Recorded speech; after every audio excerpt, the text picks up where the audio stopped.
નવા નાણાકીય વર્ષમાં દેશના મોટાભાગના નાગરિકો જેની આતુરતાપૂર્વક રાહ જોઈ રહ્યા હતા તે સામાન્ય બજેટમાં આવકવેરાની આવકનો સ્લેબ જાહેર કરીને નાણામંત્રીએ દેશના નાગરિકોને ચમકાવી દીધા છે।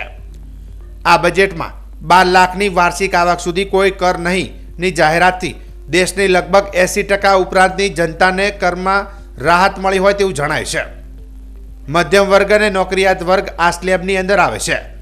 મોરબી સિરામિક ઉદ્યોગના પ્રમુખ અને યુવા ઉદ્યોગ સાહસિક હરેશભાઈ બોપલિયાએ કહ્યું હતું કે આ જાહેરાતથી મધ્યમ વર્ગની બચત વધશે। તેમણે કહ્યું હતું કે પ્રધાનમંત્રી આવાસ યોજનાના મકાનો બનશે, તેમાં વાપરનાર ટાઇલ્સથી સિરામિક ઉદ્યોગને ફાયદો થશે।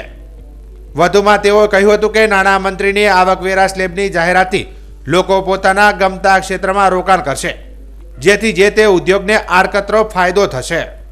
बताया तो एक अधिकार आज सरकार द्वारा जे बजेट रजू थयुं छे ए आम जोवा जईए तो अर्थतंत्रने वेग आपनारू बजेट छे अने जे नौकरी करता होय अने जेनी इनकम 12 लाखनी आजूबाजू होय छे तो 12 लाख सुधी टेक्स फ्री जाहेर कर्युं छे।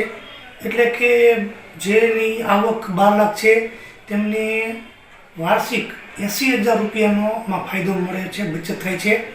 તો આ જે બચત થઈ છે, આ જે બચતના પૈસા છે એ આમ પબ્લિક છે, આમ જનતા છે, એ પૈસા આપણા માર્કેટમાં આવશે અને માર્કેટને બૂસ્ટ મળશે, જીડીપી વધશે એના હિસાબે। અને પ્રધાનમંત્રીજીએ વાત કરેલી હતી કે તમામ પબ્લિક છે, દેશની જનતા છે, તેના ઉપર લક્ષ્મીજી કૃપા વરસાવશે।